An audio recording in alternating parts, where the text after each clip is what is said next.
Welcome to Knockhill Racing Circuit for the final fling, the Hot Hatch and Mini Cooper S, with the Scottish Fiestas headlining the way. Jack Davidson on a very wet pole position from Simon Smale, Russell Morgan and Stephen Ward. Conditions are atrocious, that's the only way of saying it. This was always forecast, so let's see how they get on racing here. We've also got David Slay out in the Minis, Mini Cooper S grid, which starts off the back.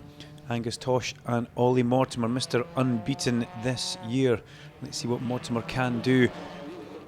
The pace car has pulled in, such as the severity of the water on the circuit. The race organisers have decided a rolling start is the way for this one, so as the cars make their way up towards the line, Jack Davidson takes the green flag and we are racing Simon Smale right up the rear bumper, but then a big gap back behind him. Russell Morgan just a little bit too far back and he'll be ruining that, but mind you, he's probably just happy he can see, because look at the amount of spray coming off these cars as they head down through the first few series of corners.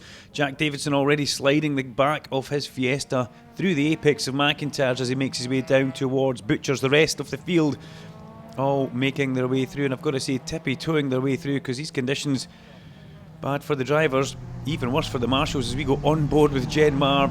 And she is looking at the back of an ever-disappearing Ollie Mortimer as he goes down through Butchers. And that is basically what you can see. Tricky stuff here. And Stephen Gray slides past Stephen Ward on the entrance to Clark Corner there. Good move from Stephen Gray. And isn't it good to see David Slay back in the championship, racing his Mini Cooper S as Lauren Murray slides up the inside of Jen Marr. And a very, very wet Clark Corner, and now a very wet hairpin. Just look at the amount of standing water on the inside there. The rain has been pretty relentless for the last day and a half, shall we say. It's not been nice weather. The track is draining pretty well here at Knockhill Racing Circuit, and the drivers just having to deal with, well, trying not to steam up the inside of the cars is a big thing, and also trying to get visibility for where you're actually going. As they go through the top of Duff is Jack Davidson pulling away from Simon Smale. And Simon, a welcome addition to this championship. Russell Morgan and Stephen Gray. Stephen Gray, who's been fighting Fiestas for a long time now, has got himself pretty much in the mix after a bit of a lowly start. That was Thomas Silk going through in his Ford Focus. He's in the Hot Hatch class. But Stephen Gray's been doing this a long time, unlike Simon Smale, who's very new to the championship. And Russell Morgan now gets done by Stephen Gray as they go through Clark Corner, and you can see Russell Morgan struggling a little bit with visibility. That looks like some of the heated screen is working and some of the heated screen is not working, so that's not good for Russell as he struggles to see where he's going in towards the hairpin. Through he goes. David Slay has slipped past as well on the way in there, and was that a little bit of contact for Russell Morgan there? Don't really know. A car jumped sideways anyway. And behind him he has got Peter Cruikshank, then Mortimer, then Ward, and then the spray builds up for everybody else. And it's all about surviving these conditions. They have got a second race today as the Minis managed to get their way past. The wet tyres that these Minis have got on produce so much more racing grip than the controlled Yokohama tyre which the Fiestas do circulate on. And in these conditions it just really is a race of trying to stay on the track.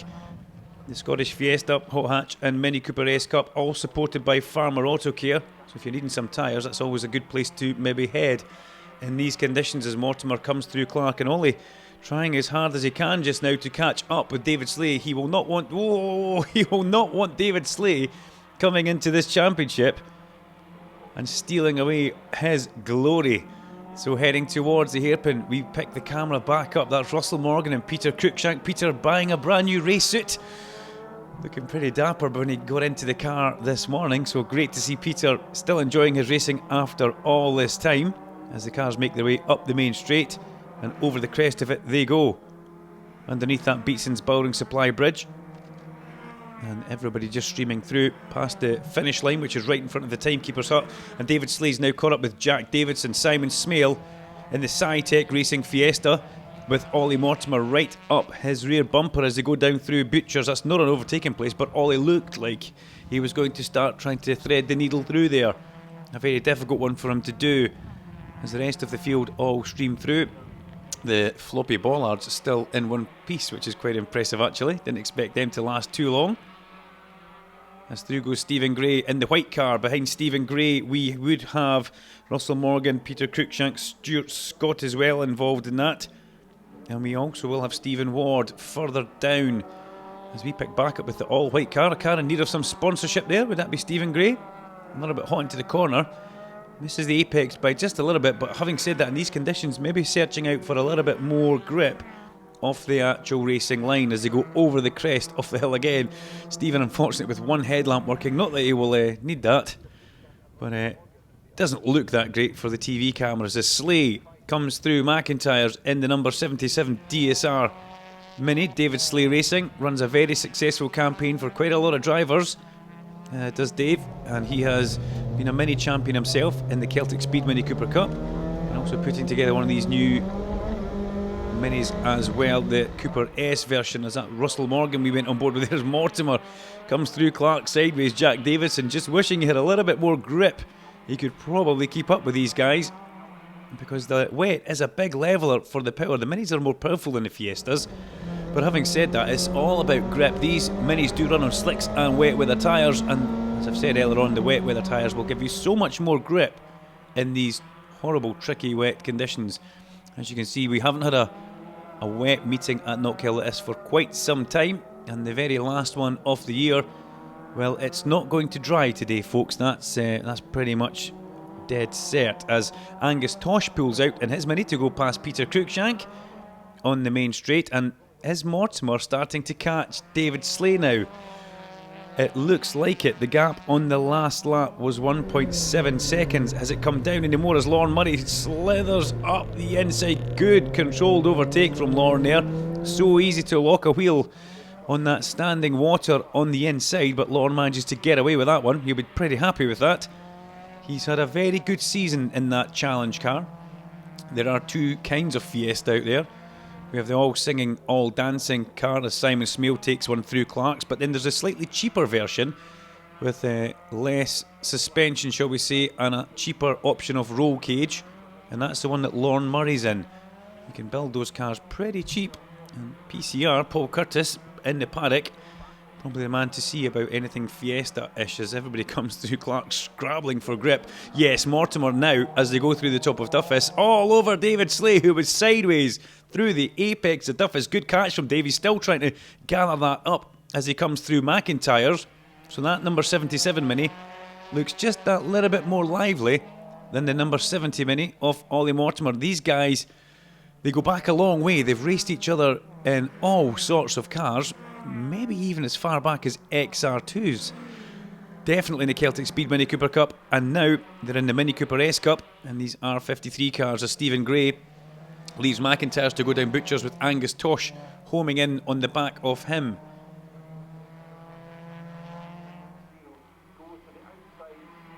As we look towards Clark Corner, Davidson goes through, chased by Simon Smale. Very lonely race for Simon. Angus Tosh dives up the inside of Stephen Gray and makes that manoeuvre stick. And there's a pile of a barrow emerging for the lead here. On the main straight, Mortimer has ducked out. Mortimer has got past, so a better exit from the hairpin gets Mortimer past in towards turn one as they go underneath the Beatson's Building Supply Bridge. Our cameraman must have frozen in these conditions. Jen Marr gets dealt with down at McIntyre's by both Mortimer and Slay, but that was a power move by Ollie Mortimer.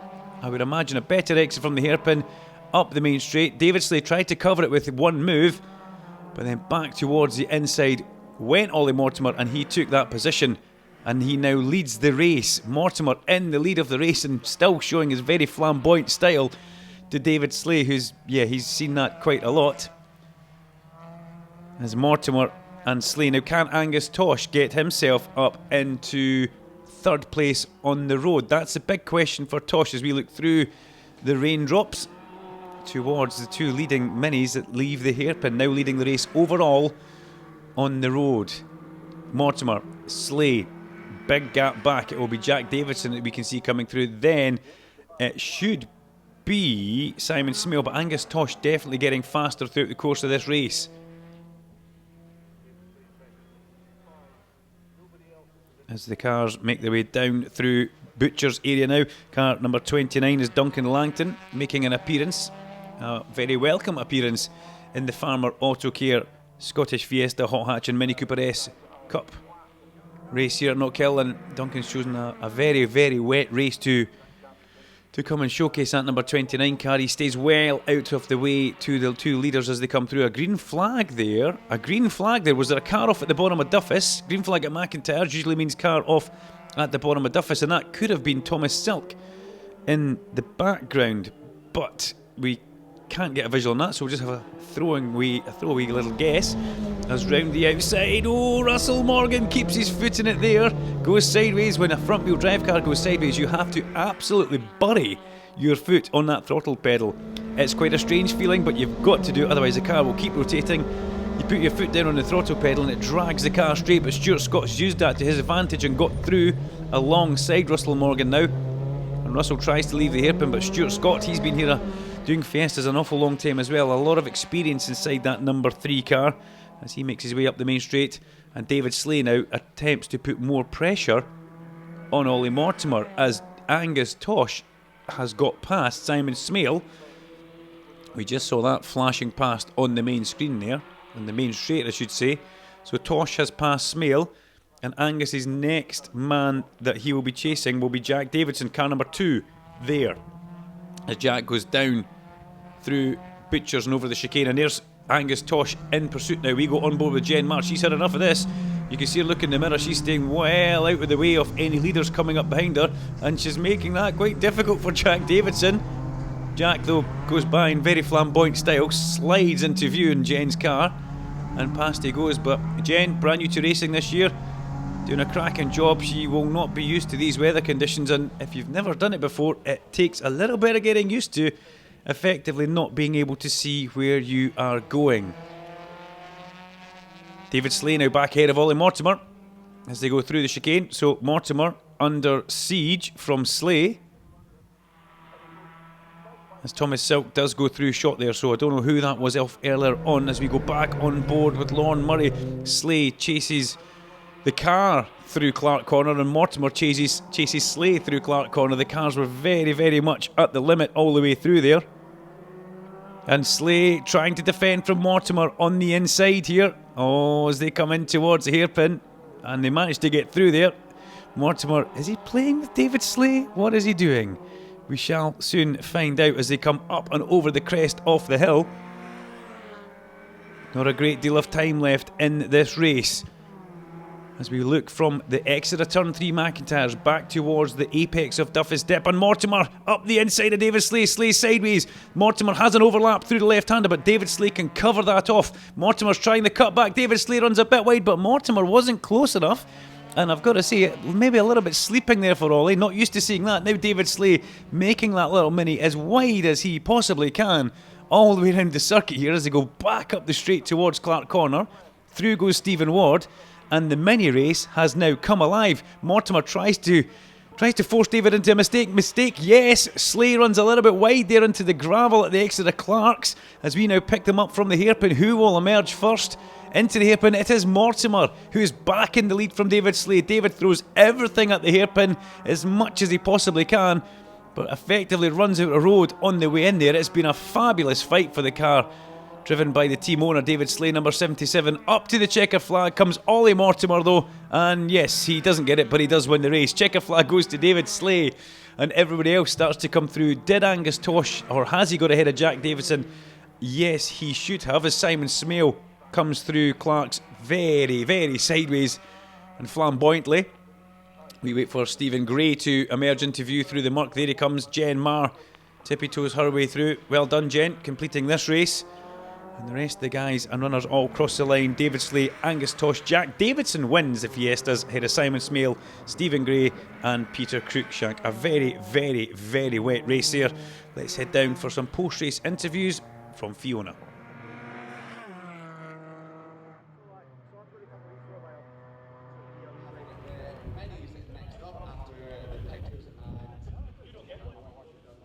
David Slay, nice to see you back racing. You didn't make that easy for Ollie. No, I'm glad I actually managed to put some performance down there, because I hadn't really driven this car very much, particularly in the wet with wet tyres, so I wasn't really too sure exactly where I was going to be there. Got a bit of practice yesterday, but I hadn't had a chance to gauge it against anyone like Ollie. You seem to be really good on the brakes into the hairpin. That's what I heard there as well. I didn't get a chance to see what was pulling or leaving behind him because there was that much steer going around me. I couldn't really make out what was going on, but I believe that's maybe my strong point then. I think it was 2 laps, you'd done really well, and then the third time you got him, so I don't know if you were maybe lining up, but obviously you weren't. Yeah, I don't know. I was just trying to do my best there and try and hold on, make sure we was in the position to actually get a chance to get back at him, but managed to make a mistake there, unfortunately, when we came out of the chicane, and that kind of gave him the opportunity to get past. Well, hopefully you can beat him in race 2. Well, hopefully, getting him experience every time, so let's see what we get with that. Thanks, David. Thanks very much. Cheers. Ollie Mortimer, another one, but you had to fight for that one. I did. It's sort of obviously with me qualifying third because of my dry shaft decided to total pack in and qualifying, so that was that. So off the back of the grid, and then obviously with the safety car restart, it made it a wee bit harder. So there was a big gap between me and Dave. So Dave cut through everyone before I did. So I thought I'd just bide my time, go through the STs because a lot of them this weekend without any damage and everything. And I did that, and then it worked out well. Caught Dave, and then Dave's just seemed to find an extra bit of speed. Maybe it was a determination when I got in front of him because Dave likes to try and beat me. And then he put up a really good fight. I made a couple of mistakes when I was in front of him, but then that last lap was just like 3 of us going towards Duffus, and then there was an ST right on the outside. I probably backed off a bit early because I'm trying to sell the car after this weekend, so keep it in one piece. But it was brilliant, really good. Dave ran a bit wide coming out the Clark, so that made it a wee bit easier for me, and I thought he was going to try and push me straight on the grass when he came back on, but he didn't. So 5 years ago he would have, but he never, so he's obviously getting a bit kinder in his old age. But it was brilliant. I really enjoyed it. Good, and these wet conditions seem to suit you. Yeah, they do. I mean, obviously I love the wet. I've always have done in kart racing and in cars, so it worked out really well. And then with A1 Automotive and Vortex Exhaust helping with the car for wet setups and things, it just worked out brilliant. So fantastic. I think we're on for a good battle in race 2. I know, and I hopefully You're a bit apprehensive there. I know, but the car's up for sale, so 3 years I've had it, and it's always been back pretty much in one piece, so I'm going to regret saying that later, aren't I? Just jinxed it. Thanks, Fiona. No.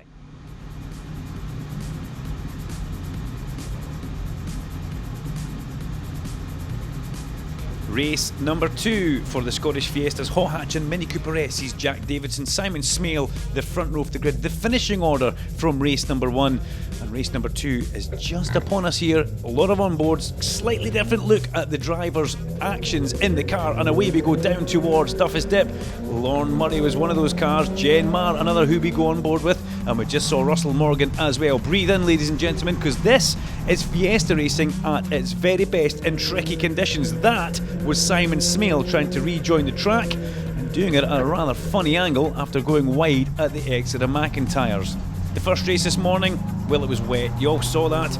It was won pretty well by Ollie Mortimer outright on the road, and Mortimer wanted to stamp his authority all over the championship, and doing that, winning every single race if he possibly could. Russell Morgan, though, in car 37, was a man who's been up and down a few times this year, but Russell has had a fabulous season to watch. Jen Marr, though, listen to this. Bosh into the tyre wall for Jen. Unfortunately for her, not the greatest way to end the race season, but what it did do for Jen was give her some great confidence throughout the course of the year, and that's the first time we've seen Jen make a mistake. Morgan was up the inside of Stephen Gray. Lorne Murray was an armfuls of opposite lock from the top of Duffus to the left-hander and almost back towards McIntyre's. Russell Morgan didn't want to get back in contact with Jen Murray. He's been there once or twice this year. He doesn't want to do it again. Cars, though, were finding it very difficult to stay on the circuit. With the weather being so awkward, these onboard cameras give us a great view of just how busy drivers are around Knockhill when it's wet in a Fiesta, in a Mini or in a Hot Hatch. This series, supported by the farmer Autocare, really is growing from strength to strength, and Fiesta racing is back very much on the up. Russell Morgan, he was fighting with Stephen Gray, he was fighting with Simon Smale, he was fighting with this man as well, Lorne Murray. Everybody's just having a little bit of a look around. Russell Morgan was quite happy with how things had gone from her. You could understand that. And Jen Marr, well, she recovered from that crash to finish the race and finish her season with a big smile on her face. Ultimately, Ollie Mortimer won the race from David Slay. Jack Davidson took the Fiesta honours, but he did this time finish ahead of Angus Tosh. The Scottish Fiesta ST Cup sees Jack Davidson take the championship with 225 points ahead of Peter Cruikshank, who had 219, and Russell Morgan come home in third with 214 points. The Scottish Mini Cooper SR53 Cup saw Ollie Mortimer reign supreme. 350 points for the man in the number 70 car, and he took the honours from Stuart Buchan and Angus Tosh in third. So Russell Morgan, third overall in that race and third overall in championship. You must be pretty happy. Yeah, I'm really pleased. It's been a really fun season.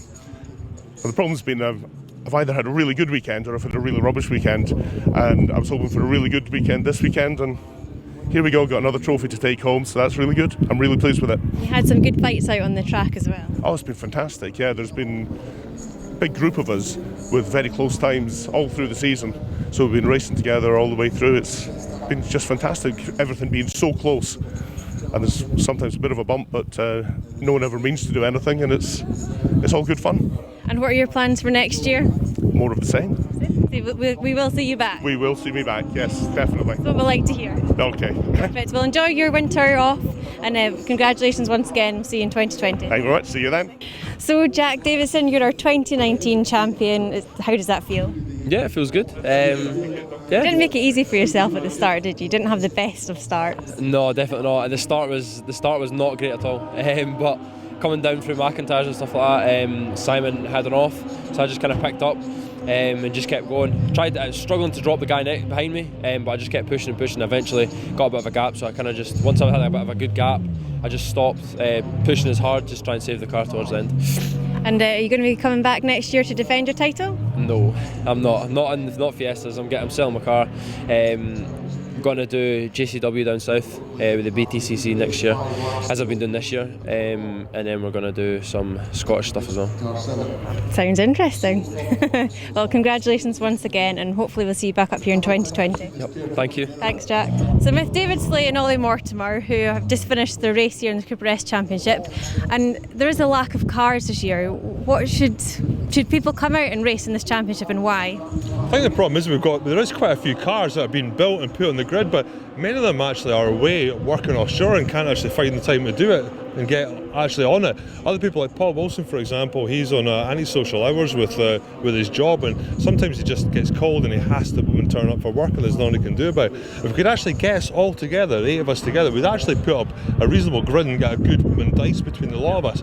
And there's a tipping point when you get to a number of cars that people will actually think there's actually something seriously going on here, we'll come and join this and actually have a go ourselves. That's what we're trying to encourage, and we just haven't managed to get that so far, unfortunately.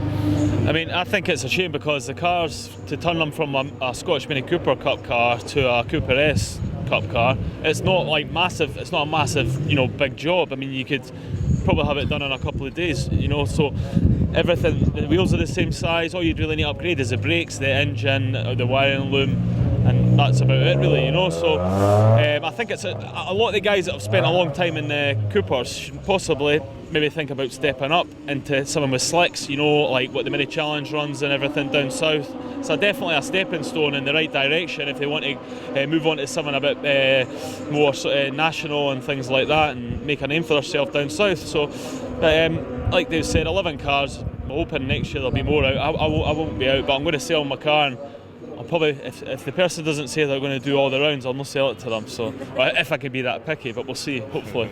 And how quick are these cars compared to the Coopers? Well, it's talking quite a bit different. Yeah, I mean, the best we're getting at Coopers at the moment is 61 seconds. It's a high 61 seconds out of a Cooper, but Cooper SU managed. Low 57? Low 57, just like that. Yeah. So the thing as well is many people have done Coopers for a number of years, like myself and like you as well, and kind of looking for something to do. And the English thing, well, that's a possibility, but it's quite a lot of money to actually go and do that. Plus, you've never really probably run a lot in wet and slick tyres. I'm finding this because I've not, and this is kind of pretty much the few races I've done here. it's kind of quite it's quite entertaining and interesting to try and actually find out where that limit is on these different tyres for me, and I'm kind of quite enjoying that as a change there. Plus, obviously, the benefit you get if you've already had that time in the car like that, then get a chance to move down south and be on par with slicks and wets straight away. And it is cost effective to run up here rather than down in the British Championship, isn't it? It is a lot cheaper around Scotland. Scotland, believe it or not, is really good value for money. The SMRC do a great job. They do give us the best rates and everything. They're not here to make money. They're here to have a great club and make a good name for itself. But on the other hand, if you have got money and you want to go down south and race in a national championship, we took my car down and we got two second places in the national championship, pretty much the way the car was from Scottish spec, so that shows you that the cars are at a good sort of level, and it's good value for money because you can race them in Scotland and you can race them down south as well. So I think it's a really good way to go for someone that's trying to get a bit of experience and things like that with the slick tyres as well. So the moral of the story is get your car out onto the grid for next year. Yeah, we're not trying to get people away from the Coopers. If you finish with Mini Coopers and decide you want to do something else, but you can't quite afford the expense of going down south on a more powerful car with F56, there's a stepping stone between it you can jump into and still carry on Scotland. If you want to do some array rounds and practice these national tracks, you still got a car to do it there as well for not a huge amount of money. And if people are interested in joining this championship, are they able to contact you on social media? We'd be delighted to. Is it David Slay Racing? Yeah. And Ollie Mortimer Racing? Ollie Mortimer Racing as well. I've got a Facebook page, just give me a message and I'll help them out the best I can and give them advice on building a car or just the regulations and things like that. So we're all very helpful. So perfect. We'll leave it there, guys. Thank you. Thanks very much.